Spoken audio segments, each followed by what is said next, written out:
Hi, I'm Craig Fraser, and I'm here at the beautiful studios of Createx Colors in downtown Hartford, Connecticut. I think it's Hartford, maybe it's Suffield. Anyway, Connecticut. I'm here for a new product. Now, Createx always has new products popping up here and there, but they've really kind of upped their game with the whole new, what we call the opaque line of colors. You got to check them out. Now, as soon as I hear the word opaque, I want to try out the white, because the white is the granddaddy of all opaques. And I want it to cover, don't get me wrong, and I want it to be white, because hence the title, but I want to see what else it can do, because if it covers and it's white, but it sprays like, oh, I don't know, Linex, that doesn't help me for doing small details and doing really subtle gradations and doing hot spots and doing, anything with it. I want a paint that can do everything. Hence, it doesn't exist, but this one comes pretty dang close to being a white that can do almost anything. Now, when someone says, hey, we got a white that you can spray right out of the bottle, okay. And guess what? I can also spray Linex right out of the bottle. It doesn't mean it's going to spray it well. We're going to spray this white right out of the bottle. Now, it is speedy, but it sprays. And I'm not spraying it through a blaster Eclipse. I'm spraying it through the normal Eclipse, the normal Eclipse CS tip. So let me grab the normal Eclipse, so I got a blaster over here too. That'd be cheating if I put that. By the way, if you're wondering what a blaster Eclipse is, you take the normal Eclipse CS, hence this right here, and it's with a 3.5 nozzle on a 3.5 nozzle, and it's the compound nozzle. Now, you replace it with the head configuration and the nozzle from the bottom feed Eclipse, which has just the cone tip without the compound tip at the end, without the platinum alloy tip. That's a 5. So 3.5 to 5. It is a blaster. It's a great brush to spray out thick materials, but also just honks out a lot of volume. Do not replace just the tip. You got to replace the needle too. Needle, tip, and also see that little middle part right there? You can tell if it's normal Eclipse because there's a line in the middle. See that little line right there? That's the normal Eclipse, standard Eclipse CS with the 3.5. When you look at this one, like, ooh, there's no line right there. Why? Because we replaced that centerpiece, the fluid nozzle, and the needle. So this is the blaster Eclipse. So you have to keep an eye on. So thank you, Iwata, for the little line right there.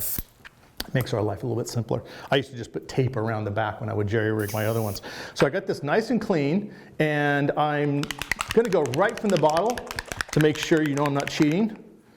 It's movie. I could have cheated and put it in the bottle ahead of time, but trust me, you can trust Craig. That just didn't even sound right. There we go. There we go, got spraying right now. Let's see how this sprays right from the bottle. No reducer whatsoever, just give it a good shake. There's a ball in there for a reason. Shaky, shaky, okay? Come in here, we're gonna start on this side. Now, as you'll see it is a little on the spitty side, but this is no reducer whatsoever out of an airbrush that probably wants reducer. Now, it is giving me some coverage, but I'm also got limited. Let me up the pressure a little bit, because I dropped this earlier for a previous video. I upped it, I had it like around 25. I just upped it to 35. There we go. There's the Eclipse I know and love. Always check your pressure, kids. Okay. That's some pretty decent coverage, and it's honestly, for out of the bottle, that's freaking smoking. That's nice. Let's come in here and try to do a little dot, a little bigger dot. That's still pretty, man, no reducer. Let's come in and do a little dagger stroke. Yeah, it's a little spitty. Let's see what kind of detail line we can get. Yeah, you can get a little thin line. I'm getting really close. That's not bad. Now the test is the gradation, the subtle gradation. Little on the spitty side, but man, it's not that bad. Honestly, I've had whites in the past that were reduced that didn't do that. This is out of the freaking bottle. Now, this has to do with the new formulation of the opaques, as the resin's been modified on it. The pigments are even modified, and then the way they mix it and combine it together is modified. So we're talking, this has got improvement all across. The only thing they did is still put it in the same bottle. But that's it. Everything else has been in the same label. But everything else has been new and improved. So seriously impressed on this right here. Now, let's take it and add some reducer. And my normal standard reduction on white, if I'm doing a candy, I may go 2.5%, 5%, whatever. When I'm doing white, I'm like 10%. I'm going to do a 5% reduction of the white. And we'll see, because this is no reduction. So let me clean out the brush real quick, get all this, the unreduced paint out. And then I've got a batch right here I already mixed, just white with about 5%, 40-11. Mix it up. Remember the magic thing, whenever you mix and reduce, whether you're adding 40-50 or adding whatever to it, whatever you add reduction to, when you stir it up and mix it, let it sit 15 minutes. For this, we definitely want to do it because we added reducer to it. So this has been sitting 15 minutes. So let me clean out the brush. We'll do that, and we'll see about how well it sprays in the next step. Okay, got my airbrush nice and cleaned out. Didn't want to have any of the unreduced paint in there, especially the fact that this has got the reducer in it, but it's been sitting for 15 minutes, so it's kind of acclimated. I'm going to pour some right in here, and this is about 5%, right around that. And we're going to see how this sprays by comparison. Now, I was actually duly impressed with how clean it sprayed right out of the bottle. I rarely use stuff right out of the bottle. Plus, I was also interested, and usually reducer not only reduces paint, but sometimes it also helps the paint to cross-link and dry. So sometimes without reducer, your paint doesn't dry as fast, especially because there is a polyglycol alcohol in the reducer. This dried, honestly, very fast, and it didn't spray dry, because and if it sprays dry and you're doing this, it's going to be dangerous, especially in this area. I'm rubbing my thumb on it pretty hard. I'm not scratching it, but and I've got some sweat on my thumb, so it might start lifting it a little bit. But this has only been like a few minutes. You let this sit overnight, it's on there good. Now, let's try it. Same airbrush, 5% reduction in this. Let's see how it sprays. Oh, I instantly notice it is a lot cleaner. Right off the bat, I don't have these random thicker chunkies. I'm not sure if the camera could pick up. I had a couple that ended up over here from when I was spraying here. So I'm going to try and get a real nice fade down here. This is about as clean as I've ever seen with a white. And this is only 5% reduced. The previous white, if I really wanted coverage, I remember using sealer white, and that was not designed for this. And you had to really thin it down to get to spray this clean. But in the past, I would use just opaque white, and I would mix it with either 40-30 or I'd mix it with 40-50. And I had to reduce it 10% to get to spray this clean. And that's opaque illustration white. Wicked White's the same way. Now this is because of the new mixing technique, much finer. The pigment itself is finer, and it's in suspension better in the material, and also the resin. The resin sticks really, really well. Now, honestly, I don't know. I'm going to keep on reducing. I want to try the 10% next, and then what I call hyper reducing after that. Let's try the little dot down here. I'm going to take the end cap off on this one, because I can see, I spray without my end cap, because basically I put Medea's kids through college by buying new end caps that I lose all the time. So I don't want to disappoint them and start keeping my end caps. A little dot there, bigger dot, bigger dot, bigger dot, distance. And it's good. It's clean as heck. Dagger stroke. Dagger stroke. The gradation, we could already see, you compare this gradation to that one. It's twice as fine. And then we'll try a little little thin. This is Eclipse. This is not my detail brush I normally use. I got the pressure up kind of high, so I might blow it out. But man, that right there, the only reason it's spitting a little bit, it's a freaking Eclipse. And that is, honestly, that's a Micron line. That's really nice. We're going to try Micron a little bit too and see how that works, but I'm going to do a little bit more reduced than this. So I'm going to go ahead and dump this out and go with a 10% and see how 10% does with this same white in the next category. So far, we're batting out of the park. We're doing really, really well. So let's clean out the brush and go to the next one. Okay, I cleaned the brush out and put the new paint in, sprayed for at least 3 seconds, make sure all the other paint's out of there. And I'm going to come in and try with this 10% mixture. Now, every time you add reducer to the paint, do you need to wait that 15 minutes? No, it's not that big a deal. You could if you really want to, but honestly, I haven't noticed a difference. Once you add reducer, the paint gets used to it. So I'm going to come in, and this is the 10% reduction, same brush, but with 10% reducer. Now, I'm always cautious that when I get thinner, I want to make sure I'm not going to start puddling it, getting so much on there that it'll start to fisheye. So I am being a little bit, I'm kind of pussyfooting around the trigger. I'm not spraying as much on the trigger as I would, but man, that is super, super fine. As happy as I was with this, yeah, that's like candy black type gradation. And this is a freaking white. And titanium white, if I'll add that. Really happy with this. And then I can come in, and if I want more white, I can add more white. But I don't want to mess with that gradation on the bottom. That came out perfect. So it literally is double reduction what it was here. And you couldn't even say this is double that, because this was no reduction, and that's 5%, and then this is 10%. So it took, this is my third pass on the top part to get it really super white. And it'll probably back off a little bit, because what it does is it kind of like when it backs off, it settles out, the reducer goes out, and you'll see the colors will kind of shift. So I'm going to spray air on it, see if it dries. I probably could have done one more pass on this to compare it to this one.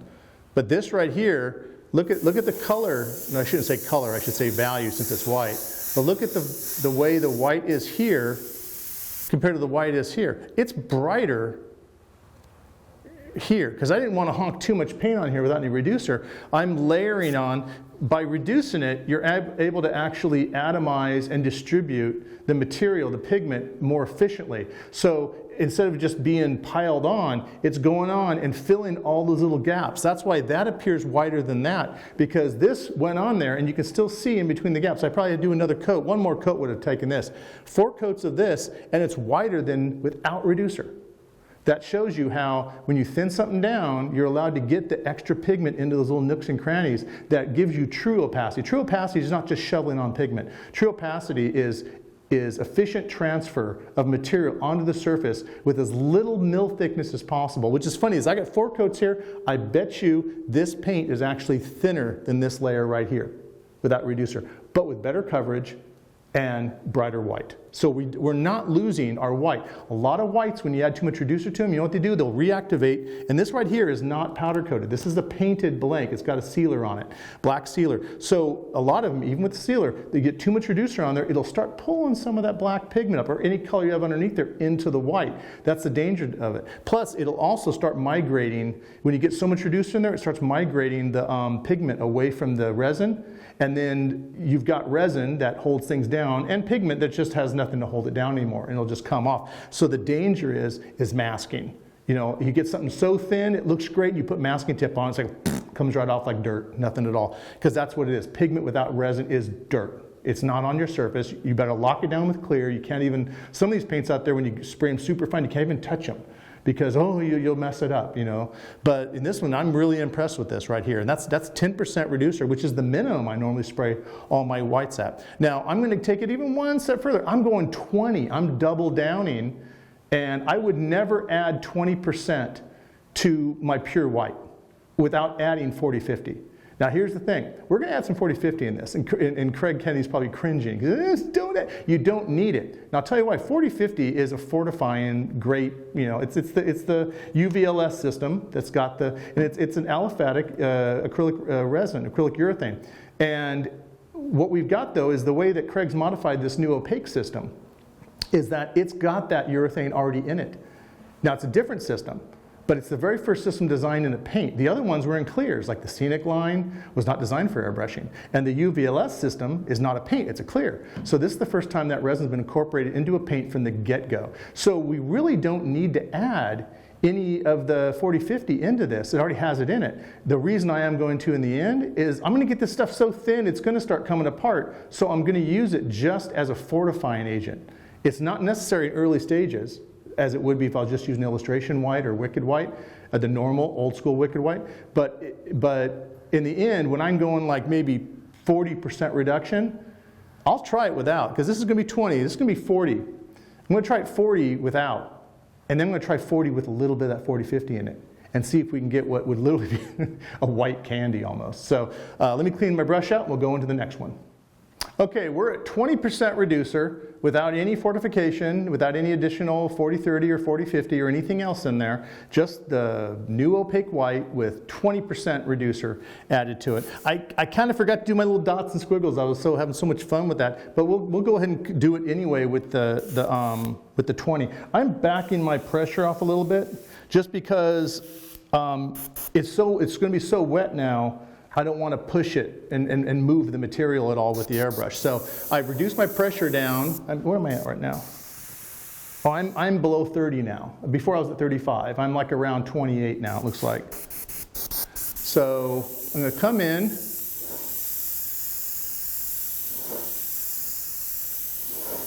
Now the one thing I had a little bit of a spit there. It's my bad. But you know, it's actually good, so you can see the spits right there. It didn't fisheye. Now that's the thing you look for. You're looking for a fisheye, which would basically mean the solvent has dominated the paint and the resin no longer has held tension and it's starting to go south. That didn't happen. And when it blew out just then, it didn't fisheye. And that was a lot of material that came out. I'm honking on a little bit more. But I'm at a lower PSI. I rarely use my eclipses below 30. Well, in all fairness, this is Chris Arpin's eclipse. My eclipses probably wouldn't know what under 30 was. They'd probably just sit there. They wouldn't even turn on. That's not making fun of Chris. That's making fun of me and my airbrushes.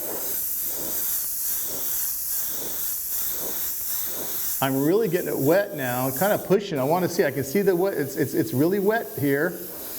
And I can see it started to model a little bit from the air pressure, but it's still not separating. Because what will happen, you get it really, really thin, that reducer all of a sudden becomes the boss.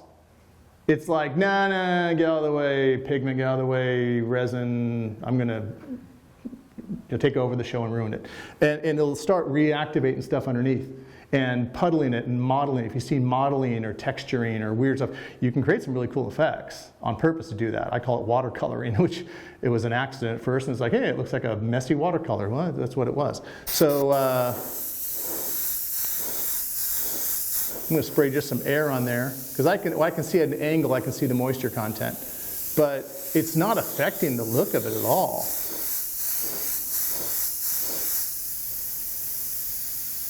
I mean, it's really spraying nicely. I did a little bit heavier here than I did there, so it actually looks whiter than this one did. But this is double the reduction of that one. Let's come in and do our little dot. Now that I got whatever chunkies are out in there.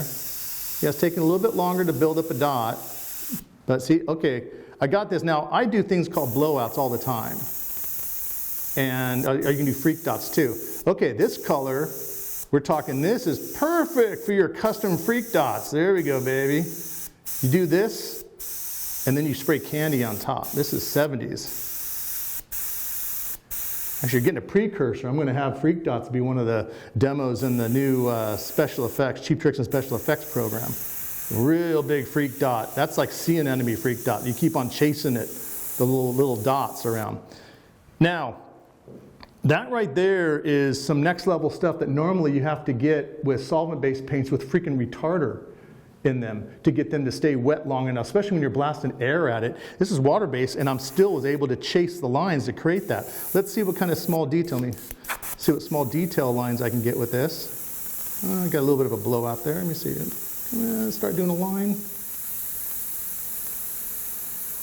Okay, I'm having a hard time with the line on this. Let me make sure. I think another problem you're going to have when you're adding a lot of reducer, you're going to start getting more tip dry, which people say, no, it's the opposite. No. Think about it this way. Tip dry is a bell curve. When you have no reducer at all, you're not going to get much tip dry because the paint's just, it's paint. Then you add more reducer and you get to that sweet spot, like, oh, it's perfect, it's perfect. You add more reducer and more reducer, think it's going to get better, and all of a sudden, it sucks, my life, I hate my life. Yeah, that's the bell curve of hell. You deal with reducers. So you think, well, you added a lot of reducer and you're not able to do a fine line. Remember that. The more you say, this is a fine line, if I add a reducer, I'll be able to do hair thin. No, not necessarily, maybe. So we may have maxed out. I may have to drop my pressure down even more. Let me drop it down to 20. Okay, now we're dealing with 20. This is micron pressure. Maybe the Eclipse is all like, I don't even want to play, I want to go home. No. Oh, look, Eclipse wants to play. Check that out. I am getting a micron line consistency. So look at that. Look at that. Little bit of a skip, not much. I mean, I hit the needle on the surface. That's me. But right there, I dropped the PSI down about 8 PSI to 20. Is it 28? 28, it wasn't spraying a line. It was kind of, because the air was like chip drying too much. Because the thing is that, think about this. When they're pulling the trigger back and you're adding more material, freak dots is easier. You're honking the material on. Now I'm using a small amount of material, but guess what's the same? The freaking air pressure. Whether I'm doing a detail, unless I change it over here, the pressure is the same. So I got a small amount of paint with a whole hell of a lot of air. That's going to dry the paint a lot faster. So it was chip drying it. So I dropped the pressure down, 20, and all of a sudden, it's smoking the line over here. Now, it is a little bit faint, because that's because lack of pigment, which there's like, oh, that sucks. What's wrong? It has lack of pigment. It's called freaking physics, man. It's got more reducer in here than probably pigment at this point. So we're at 20% reducer, and in all honesty, this should be falling apart, and it's not. Now these, look at that. That's already dry. My freak dot's already dry. This dry? Yeah, this is dry. And I'm running my finger on it, and that's not coming up. Now, this right here, I'd be more worried about it coming up because the paint doesn't have any reducer in it, so when it's really, really faint, it doesn't have a lot of anything to lock it down. You know, the reducer helps the paint dry and cross-link. So with no reducer, I'd be more worried about this. This right here, it's not coming off. That's pretty dang, I'm not going to scratch it. You can damage anything with a fingernail. So that's pretty impressive. Now we're going to go to 40%, which is just, we'll just call that the stupid ratio, because that's just stupid reducer. But some people are like, it must have 40% for my micron. Okay, we'll put 40% in it. I'm going to try it in the Eclipse, and then I'm going to try it in the micron. So actually, you know something? I'm going to skip the Eclipse and just go 40% in the micron, because the Eclipse is just not going to talk to me anymore if I put that into it. So we'll do micron with 40% on the next one. Okay, now I have, you remember before we had 20% reduction on that, which was insane. Double that up, we now have 40% reduction going into this paint. It's like milk consistency now, very, very thin. And I did upgrade it to the Micron C. So I'm going to take a little end cap off, because that's how I roll. Make sure I lose all my caps equally between my Microns and Eclipses. And again, it's not mine, it's Chris's, so he can find the cap. So we got this paint in here. And let's see how it's going. I'm going to keep it at 20, because that's my micron pressure. I'm going to keep it on 20 here. I'm going to come in very carefully. I want to make sure I'm not going to get this too wet, because this is 40% reduced. This is still spraying really nice. I mean, that gradation is even better than before. Yeah, I mean, look at that. That just looks, I mean, you'd think that was black if I covered it up and you didn't see it by comparison, because it's so clean. And let's see if I can layer it without it getting too wet. I can see it. It's not beading, but I can see it building up moisture, and it's drying fairly fast. Almost instantly, you can see it at an angle. I don't know if the camera picks up when it dries, you can kind of see it flash. Since there's so little paint, it's almost all pure reducer. It's drying really fast when I blow on it. But yeah, we got great. See how we do with our dots stuff. Let's see. Might have to reduce the pressure a little bit. No, it's doing okay. Wants to do a little bit of a blowout. And a little bit of a freak dot. Let's see how it does it with the super fine lines. A little tip dry. Let's see how we do line wise. Let me drop the pressure down. 15. I know people say, oh, you can use 15, microns low 15. 20 is using my minimum, but let's see.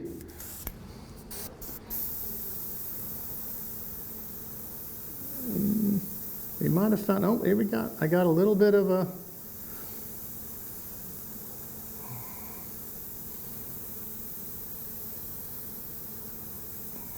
once you get it going, it's one of those things where keep your finger steady on the trigger, because the more you move it, the more it changes the aperture, and that can affect your detail work.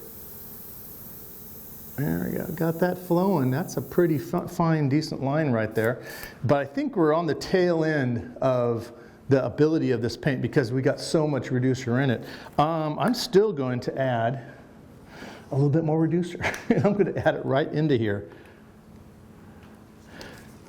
Okay, we're easily at 60% reducer. Right into the airbrush, making Kennedy cringe. Don't mix my paint that. Shut up. It's the way we mix it. That's how we roll. Okay, let's see how this sprays over here. This is 60% reduced. I am pussyfooting it around. I am at 15%, or 15 psi, which is nothing. Anything less, I might as well have the compressor off. I mean, I'm going to reduce the pressure even more. Okay, I'm at 10 psi now.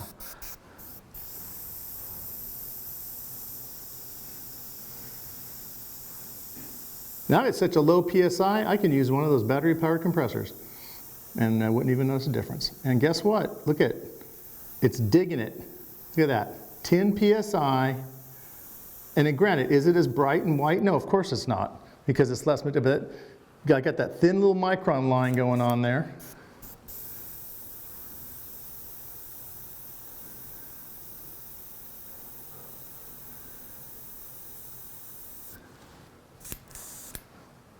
It wants to build up paint on the needle, because that's just tip dry from that, you know, even with 10 psi, but that's not bad at all. Let's see if I can layer, how much I can layer. I'm going to get it too wet up here.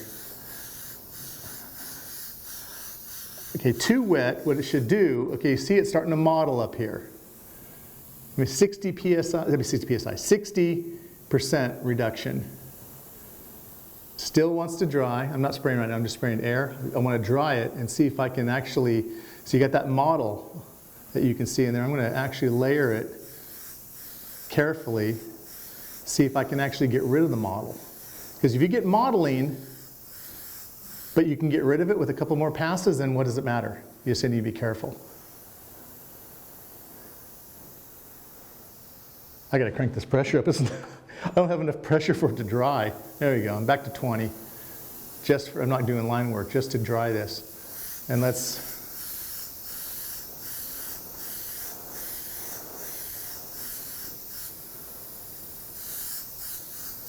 You know, and I'll be honest, I was thinking by the time we got to 40, I'd be putting 40-50 in it, because it'd be breaking up. I would see it in the cup separating, the pigment seeding becomes binder pore, didn't happen. 60, and honestly, that was an eyeball 60, it might be a lot more than that. But 60% reducer in the bottle, it's still wet right now. If I spray it, it'll dry. It's dry as soon as I spray it. And that eliminated the modeling right there. And that's pure, that's the new opaque white, and they've got a whole passel of colors. You can go check them out online. Very, very cool lime green and a purple one as well, that I dig. It's a violet, deoxylene violet or something like that. But very cool colors. I've used them already on a couple of paintings and on some automotive stuff, actually a couple of guitars I painted. And just really spray and cover nice, but you got to really consider from something that is an opaque color to be able to do something that, honestly, I put that toe-to-toe with an illustration white, which is designed for freaking illustration. So I think this is a big win. I'm not surprised, because I've always been pleasantly surprised with Createx products, and we always redevelop something, we always make them better. But this one right here actually threw me. I thought for sure I'm going to have to throw in some binder. It's not going to be enough. But yeah, that right there proved it. You know, it wasn't like I tested this ahead of time. This I knew. This over here is a little bit of a surprise. So I hope you enjoyed this. If you have any other questions, feel free to either drop me a line. You can also go to the tech hotline or the tech website with Createx and make little comments. Type them in there. And if you want to try this, you can. I assume you can. I had little bitty small bottles. You get small bottles of it, and they have them all the way up to quart size.